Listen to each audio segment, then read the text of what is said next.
ఓం మహాగణాధిపతయే నమః. ఓం గురుభ్యో నమః. ఓం శ్రీమాత్రే నమః. పరమేశ్వర స్వరూపమైనటువంటి జ్యోతిష, వాస్తు మరియు ఇతర అనేకమైనటువంటి శాస్త్రములను మనకు అందించినటువంటి మహర్షులకి నమస్కారం. హయగ్రీవ హయగ్రీవ హయగ్రీవేతి యోవధేత్తస్య నిస్సరతే వాణీ జన్హుకన్యా ప్రవాహవత్. అరుణాం కరుణాతరంగితాక్షీం ధృతపాశాంకుశపుష్పబాణచాపాం అనిమాదిభిరావృతాం మయూకైః అహమిత్యేవ విభావయే భవానీం. శ్రీమాత్రే నమః. ప్రేక్షకులకి ఆ లలితాంబిక అమ్మవారి యొక్క అనుగ్రహం పరిపూర్ణంగా కలగాలని మనస్ఫూర్తిగా కోరుకుంటూ మనం ఈరోజు చెప్పుకోబోయే టాపిక్ ఏమిటంటే, గత 2 సంవత్సరాల క్రితమే మనం ఒక టాపిక్ గురించి చెప్పుకున్నాం. ఏమిటది అంటే, శని భగవానుడు మకరం నుంచి కుంభంలోకి రాగానే చాలా మట్టుకు ఒక రెవల్యూషన్ తీసుకొస్తాడు. బిజినెస్ సిస్టమ్స్లోని ఒక కొత్తగా కనిపెట్టుకునే విషయంలోని అన్నిట్లోని బిజినెస్ రెవల్యూషన్స్ చాలా తీసుకొస్తాడని చెప్పుకున్నాం. అదేవిధంగా మనకి కుంభంలోకి రాగానే చాలా మార్పు ఏఐ ద్వారా వచ్చింది. అయితే మనం గతంలో ఇంకొక విషయం కూడా చెప్పుకున్నాం. ఏమిటది అంటే, శని ఇక్కడికి చేరేసరికి అంటే 2030 4వ నెల 17వ తేదీ అంటే 17 ఏప్రిల్ 2030 కల్లా ఇక్కడ చేరుకుంటాడు. ఆ సమయం కల్లా అందరూ కూడా వీలైనంత మట్టుకు ఓన్గా చేసుకునే దాని మీదే ఉండండి, జాబ్ కాకుండా అనేటువంటిది. ఎందుకంటే అలాంటి ఒక సిస్టమ్ని తీసుకురాబోతున్నాడు శని. మకరంలో ఎంటర్ అయినప్పుడు మీరు గమనించినట్లయితే ఒక 4.5 years బ్యాక్ మనకు కరోనా వచ్చింది. మకరంలోకి ఎంటర్ అయ్యి గురువు ఒక నీచభంగ రాజయోగం కాలసర్పదోషంలో ఉన్నప్పుడు ఇక్కడికి వెళ్ళినప్పుడు జాబ్ సంబంధించిన విషయంలో ఒక డిఫరెంట్ ఇదంటే వాళ్ళు ఎవరికి వాళ్ళు చేసుకునే దానిలోనే ఇస్తాడు. కాబట్టి ఇక్కడి నుంచి ఇక్కడికి అంటే దాదాపుకి ఇప్పుడు కుంభంలో ఉన్నటువంటి శని భగవానుడు 30వ తేదీ 30వ తేదీ 3వ నెల 2025 సంవత్సరానికి ఇక్కడికి వెళ్తాడు. 30 మార్చ్ 2025 సంవత్సరంలో ఇక్కడికి పర్టికులర్గా 2/6/2027లో వెళ్తాడు ఇక్కడికి మేషంలోకి. సో ఈ రాసులు మారినప్పుడు ఏ లగ్నం వారికి, లగ్నం తెలిస్తే లగ్నం తెలియని వారి రాశి వారికి ఏ విధంగా ఉండబోతుంది 2030 వరకు అనేటువంటి విషయాలు చెప్తుంది నేనైనప్పటికీ కూడా చెప్పేస్తుంది సాక్షాత్ లలిత అమ్మవారిగా భావిస్తూ ఒక్కొక్క లగ్నం నుంచి, లగ్నం తెలియని వారి రాశి నుంచి చూసుకుందాం. వృషభ లగ్నము, లగ్నం తెలియని వారి రాశి నుంచి చూసుకోండి. ఈ వృషభం వారికి శని ప్రస్తుతం ఇక్కడ ఉన్నాడు.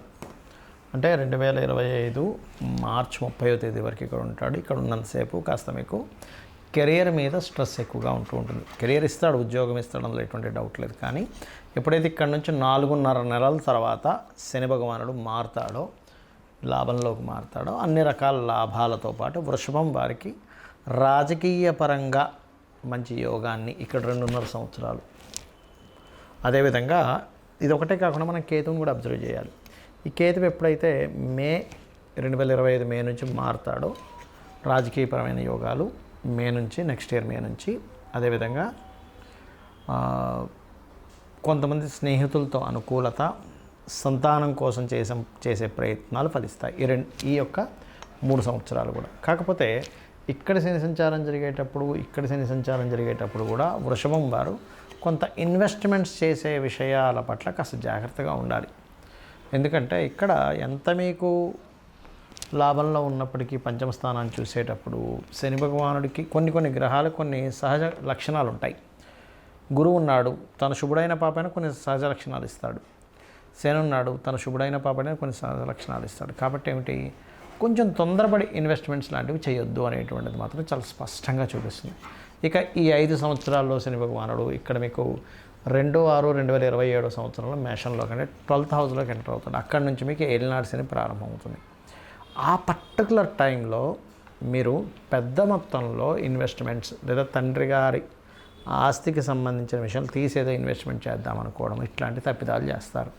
ఈ విషయంలో చాలా చాలా చాలా కేర్గా ఉండాలి మీరు. ఎందుకంటే ఇక్కడ ఇందులోకి ఎప్పుడైతే ఎంటర్ అయ్యి దీని ప్రయాణం జరుగుతుంటుందో ఈ శనిని మాత్రమే చూడడం కాకుండా ఈ కేతు చిన్నగా మే మాసం నెక్స్ట్ ఇయర్ మేకి సింహంలోకి, దాని తర్వాత కర్కాటకంలోకి, దాని తర్వాత ధనస్థానంలోకి వచ్చేస్తాడు. 3.5 సంవత్సరాల కల్లా ఇక్కడ కూర్చుంటాడు కేతువు.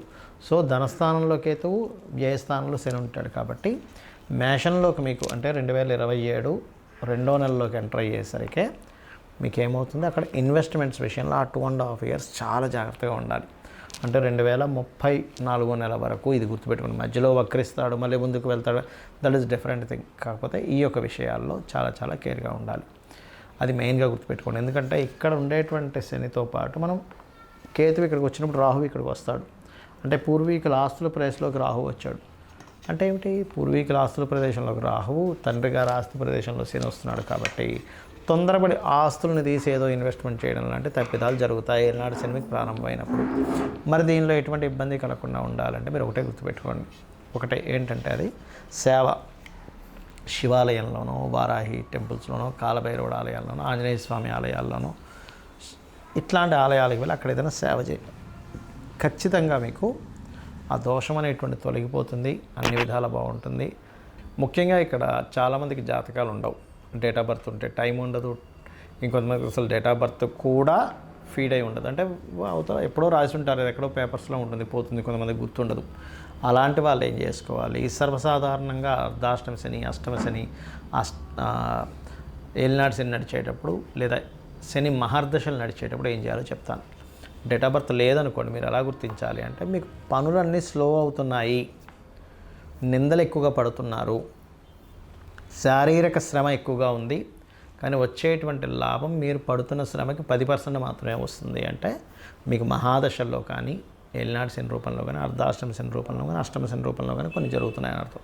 అయితే ఇందులో మళ్ళీ కొన్ని వేరియేషన్స్ ఉన్నాయి. ఎలాగంటే అర్ధాష్టమ శని నడుస్తుంది అనుకోండి, అంటే మీ చంద్రుడి నుంచి 4వ స్థానంలో శని సంచారం జరుగుతుంది. అప్పుడు కన్స్ట్రక్షన్స్ చేసే విషయాల్లో, చదువు విషయంలో కొంత మందత్వం వస్తుంది. అష్టమ శని జరిగేటప్పుడు అన్నీ లేట్ అవుతూ ఉంటాయి, కొంచెం యాక్సిడెంట్ ప్రోన్స్ ఎక్కువ అవుతూ ఉంటాయి. అదే ఏలినాటి శని నడిచేటప్పుడు 12వ స్థానంలో శని సంచారం చేసేటప్పుడు ఇన్వెస్ట్మెంట్స్, రాశిలో శని సంచారం చేసేటప్పుడు బద్ధకము, 2వ స్థానంలో శని సంచారం చేసేటప్పుడు ధన సంబంధించిన విషయాల మీద ప్రభావం చూపిస్తూ ఉంటాడు. అయితే ఇక్కడ మీరు ఒకటి అర్థం చేసుకోవాల్సిన విషయం ఏంటంటే, ఎప్పుడు శని సంచారం మీకు వచ్చినా, అంటే శని కర్మకారకుడు కాబట్టి అతను తిట్టుకోవడము, శని బాలేడు అనుకోవడము కాదు. శని భగవానుడు నాకు ఏదో నేర్పించడానికి వచ్చాడనేటువంటి భావనతో ఉంటూ ఖచ్చితంగా మీరు చేయవలసింది ఏంటంటే, ఇక్కడ ఒకటే గుర్తుపెట్టుకోండి, మీరు నిద్రపోవడం చేయకూడదు ఎక్కువగా. ముసలి వాళ్ళు, స్త్రీలు, చిన్నపిల్లల విషయాన్ని మాట్లాడలే. అనారోగ్యంతో ఉన్నవాళ్ళు లేదా బాగా ఏజ్డ్ పర్సన్స్, స్త్రీలకి, చిన్నపిల్లలకి ఇది ఎగ్జంప్షన్. మీరు యువకులు ఉండే ఆరోగ్యం అంతా బాగున్న వాళ్ళు మధ్యాహ్నం కనుక నిద్రపోయారా, శని యొక్క ప్రభావం నెగటివ్గా ఎక్కువ ఎఫెక్ట్ పడుతుంది మీ మీద. రెండవది వాకింగు, జాగింగు, ఎక్సర్సైజు, శారీరక శ్రమ సంబంధించినవి ఎక్కువగా చేయాలి. అప్పుడు దాని ప్రభావం మీ మీద పడదు. ఇక మూడో విషయం ఏంటంటే, ఇక్కడ మీరు గమనించవలసినటువంటిది, మీకు దగ్గరలో అంటే మీ చుట్టాల్లో ఏజ్డ్ పర్సన్స్ కానీ, మీకు ఏదైనా పనిచేసే వాళ్ళకి కానీ, ఆ రూపంలో అంటే కార్మికులు, కర్షకుల రూపంలో శని భగవానుడు ఉంటాడు. వాళ్ళకి ఏదైనా హెల్ప్ చేయండి. వాళ్ళు సంతోషపడడానికి ఏదో చిన్న పిల్లలకి ఒక చాక్లెట్ కొనివ్వడం, ఏదో ఒక షర్ట్ కొనివ్వడం, ఏదో ఒకటి చేయండి. అప్పుడు శని ప్రభావం నుంచి బయటపడతారు. అయితే ఇలా ఉన్నప్పుడు గోచారపరంగా మనకేంటంటే, శని భగవానుడు ఇక్కడ ఉన్నప్పుడు రెవల్యూషన్ తీసుకొస్తాడని చెప్పాను. కానీ ఇక్కడికి వచ్చేసరికి ఏంటంటే, ఎవరికి వారు దేశంలో, ఇప్పుడు చైనా లాంటి దేశాల్లో చూడండి, ఎవరికి వారు ఇంట్లోనే ఒక చిన్న కర్మాగారంలా ఉంటూ ఉంటుంది. అలా ఎవరికి వారు ఓన్గా జాబ్ పరంగా సెటిల్ అయిపోవాలి. ఎందుకంటే ఎక్కడో నేను జాబ్ చేస్తాను, వాళ్ళు నన్ను చూసుకుంటాను అనుకుంటే తప్పు. శని ఇక్కడ జరిగేటప్పుడు గుర్తుపెట్టుకోండి, మేషంలో. బికాజ్ ఆఫ్ ఆ టైం అనేటువంటిది అప్పటికల్లా ఓన్గా చేసుకునేది ఇదే మీకు యోగాన్ని ఇస్తుంది. ఇది బాగా బాగా బాగా గుర్తుపెట్టుకోండి. అప్పటికల్లా సిచ్యువేషన్స్ చాలా మారుతాయి, టెక్నాలజీస్ ఇంకా మారుతాయి. ఎంత టెక్నాలజీస్ వస్తున్నా మనిషి యొక్క అవసరం పడుతూ ఉంటుంది. కానీ ఈ విషయంలో కాస్త జాగ్రత్తగా ఉండండి. నువ్వులు ముఖ్యంగా దానంగా ఇవ్వడం, అందులో ముఖ్యంగా తెల్ల నువ్వులు, నీలం వస్త్రము దానంగా ఇవ్వడం, గోవులకి బెల్లము, గ్రాసము లాంటివి తినిపించడం, వీలైనంత మట్టుకు సుబ్రహ్మణ్యేశ్వర స్వామి, ఆంజనేయ స్వామి లేదా లక్ష్మీ నరసింహస్వామి ఆరాధన లేనట్లయితే కొన్ని శక్తిపీఠాలకు వెళ్ళి రావడము, ఇవి ఎక్కువగా చేస్తూ ఉండండి. ఇవి ఎంత చేస్తూ ఉంటే మీకు ఈ శని భగవానుడి యొక్క అనుగ్రహం అంతా కలుగుతూ ఉంటుంది. అంతేగాని మనం ప్రతిసారి నా టైం బాగాలేదు ఇట్లా అనుకోవడం కాకుండా ఇట్లా చేసుకోవడం అన్నీ ఖచ్చితంగా బాగుంటుంది. ముఖ్యంగా ఈ శని ఇక్కడ సంచరించేటప్పుడు కొన్ని రోగ సంబంధించినవి కూడా వస్తాయి దేశంలో, కొంచెం జాగ్రత్తగా ఉండాలి. అంటే దీర్ఘ రోగాలు అంటుంటారు చూసారు, ఒక పట్టాన పోకుండా ఉండేది. ఎందుకంటే సాటర్న్ ఈజ్ కర్మకారక ప్లానెట్. కొంచెం ఎప్పుడైనా శని కనుక ఒక్కోసారి చూడండి, అతను హెల్త్ ఇష్యూ కాంబినేషన్లో వచ్చాడు, హెల్త్ ఇష్యూస్ ఎక్కువ ఇస్తూ ఉంటాడు. కాబట్టి వీటి మీద దాని ప్రభావం అనేటువంటిది ఉంటూ ఉంటుంది. ఇక మీరు చండీ పారాయణం చేసుకోవడము, లలితా సహస్రనామాల్లో ఓం అనాకలిత సాదృశ్య చుబుకశ్రీ విరాజితాయే నమః. అయితే ఇందాక మనం మాట చెప్పుకున్నాం ఏంటి, ఇక్కడ శని సంచారం జరిగేటప్పుడు 10th లార్డ్ కదా నీచ పొందుతున్నాడు కాబట్టి, న్యాచురల్ 10th లార్డ్ కాబట్టి నీచ పొందుతున్నాడు కాబట్టి ఇది కర్మ మీద ప్రొఫెషన్స్ మీద చూపిస్తుందని చెప్పుకున్నాం. అలాంటి వారు వాళ్ళ పర్సనల్ చార్ట్లో కూడా ఒకవేళ కర్మకారకుడు పాడయ్యాడు, 10th హౌస్ పాడైంది అనుకునేటువంటి వారు చక్కగా మీరు ఏం చేయండి అంటే లలితా సహస్రనామాల్లో ఫస్ట్ లైన్ ఉంటుంది, ఓం శ్రీమాత శ్రీ మహారాజ్ని శ్రీమత్ సింహాసనేశ్వరి నమః, లేదా ఓం మాణిక్య మకుటాకార జానుద్వయ విరాజితాయై నమః అని. ఇది కనుక చేసుకున్నట్లయితే ఆ లలితాంబిక అమ్మవారి యొక్క అనుగ్రహం చక్కగా ఉంటూ మీరు ఉద్యోగ వ్యాపారాల్లో రాణిస్తారు, రాణించాలని మనస్ఫూర్తి కోరుకుంటూ శ్రీమాత్రే నమః.